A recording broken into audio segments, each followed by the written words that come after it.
Halo, perkenalkan nama saya Rifki Agung Fauzi. Saya merupakan mahasiswa teknik sipil dari kelas D Universitas 17 Agustus Semarang. Saya merupakan anggota dari kelompok 14 kelas D semester 2 Drainase Kota. Kali ini saya akan menjelaskan tentang prinsip dasar perencanaan drainase kota. Kita langsung saja.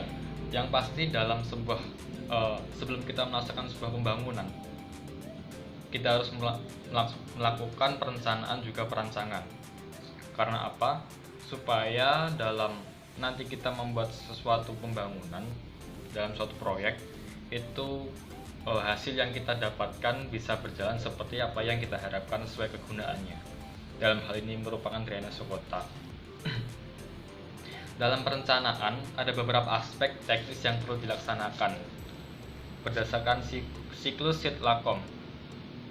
Itu merupakan singkatan dari yang pertama yaitu survei, yang kedua investigation, yang ketiga desain, perencanaan dan perancangan, yang keempat land acquisition, yang kelima construction atau pelaksanaannya, yang keenam operation and maintenance, yang ketujuh adalah evaluation and monitoring. Adapun agar drainase berjalan optimum diperlukan ada tahapan-tahapan proses yang dikembangkan secara alternatif. Adapun beberapa pemilihan alternatif terbaik antaranya adalah yang pertama dari segi teknis, yaitu dari segi hidrologis dan struktur, dan ekonomis dinyatakan layak. Yang kedua dari segi sosial dan lingkungan dapat dibenarkan. Yang ketiga dari segi biaya diperoleh benefit.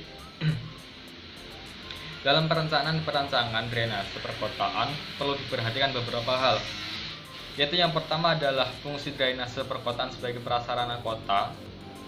Yang kedua adalah faktor praktis, yaitu dalam perencanaan tata letak. Yang ketiga adalah faktor ekonomis. Yang keempat adalah faktor topografis. Yang kelima kondisi tanah. Yang keenam adalah kondisi air tanah. Dan yang ketujuh yaitu pertimbangan mendalam mengenai parameter desain. Dan yang pasti dalam prinsip perencanaan drainase kota ini ada dua hal utama yang perlu diperhatikan, yaitu yang pertama adalah kapasitas sistem harus memenuhi kriteria hidrologi. Jadi dalam sebuah bangunan drainase kota itu harus memenuhi kriteria dalam hidrologinya. Yang kedua adalah tata letak sistem. Dalam hal ini adalah drainase kota dan memiliki kesempatan untuk mengalami pengembangan sistem. Jadi suatu drainase di suatu wilayah suatu saat itu akan mengalami perkembangan atau evaluasi. Dalam hal ini suatu wilayah harus memenuhi kriteria untuk mengalami pengembangan drainase tersebut. Sekian dari saya mengenai prinsip dasar perencanaan drainase kota. Saya Rifki Agung Fauzi mengucapkan terima kasih atas perhatiannya. Bismillahirrahmanirrahim. Assalamualaikum warahmatullahi wabarakatuh. Kali ini saya akan menerangkan tentang konsep lama dalam perencanaan drainase kota. Perlu diketahui, konsep lama dalam penanganan drainase adalah pengusahaan agar air secepatnya dapat dialirkan ke bagian hilir dari daerah yang tergenang dan akhirnya dibuang ke sungai, lalu dilanjutkan terus ke laut. Jadi, konsep konvensional atau konsep lama ini berproses bahwa air yang berada di hulu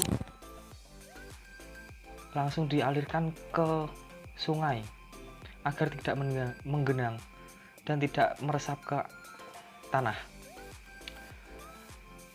Adapun akibat dari konsep konvensional atau konsep lama ini, satu, sungai akan menerima beban yang melampaui kapasitasnya yang bisa menyebabkan banjir di musim hujan.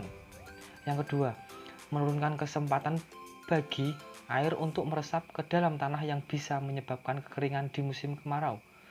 Yang ketiga, fluktuasi kandungan air tanah musim kemarau dan hujan yang sangat tinggi yang bisa menyebabkan tanah longsor. Begitulah konsep lama dalam perencanaan drainase kota. Terima kasih. Ya, assalamualaikum.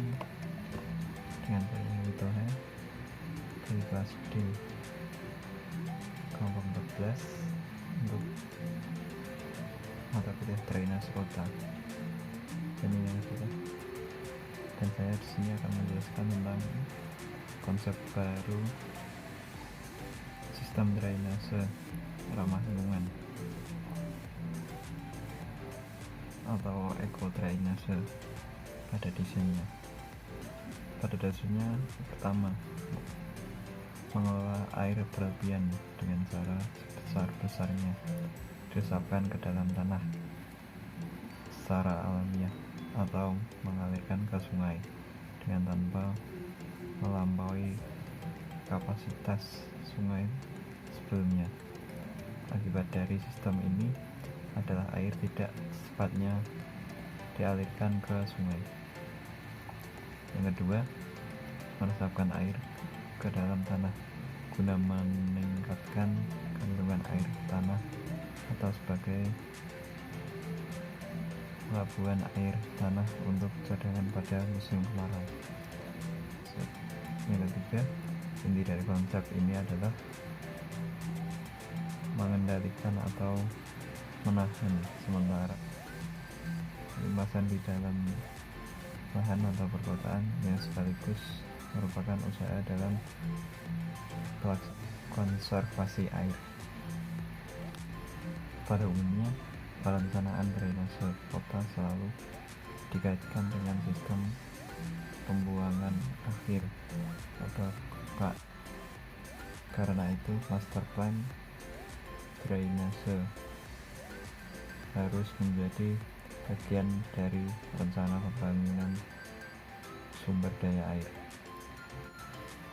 Pengendalian air permukaan dapat dilakukan dengan dua cara, yaitu yang pertama, untuk meminimumkan perubahan rejim hidrologi, lapisan sedapat mungkin dirembeskan ke dalam tanah sebagai infiltrasi atau artificial pressure.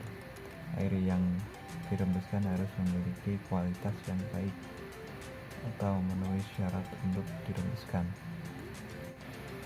Yang kedua, pengendalian dengan cara retensi. Pertama, di luar lokasi, yaitu dengan pembuatan situ kolam, tampungan, atau waduk yang dapat berfungsi ganda, pengendalian air permukaan, dan budidaya atau rekreasi.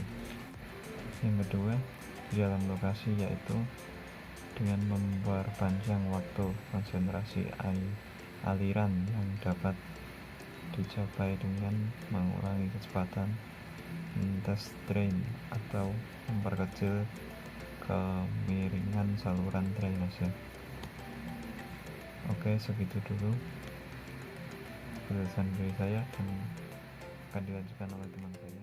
Assalamualaikum, perkenalkan nama saya Faula Arina dari Fakultas Teknik jurusan Teknik Sipil. Kali ini saya akan menjelaskan tentang drainase. Pada rancangan perencanaan bangunan, drainase tidak boleh dilupakan. Drainase diartikan sebagai serangkaian saluran air yang memiliki fungsi untuk membuang air yang berlebihan di suatu kawasan agar kawasan tersebut menjadi lebih baik. Oleh karena itu, drainase salah satu kunci kenyamanan kebersihan di suatu wilayah. Adapun beberapa solusi dari masalah drainase di perkotaan adalah: 1. Memberikan penyuluhan kepada masyarakat agar pentingnya membuang sampah pada tempatnya.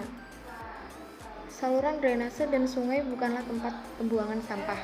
Memberikan sanksi yang tegas pada pelanggar yang buang sampah sembarangan di sungai dan drainase.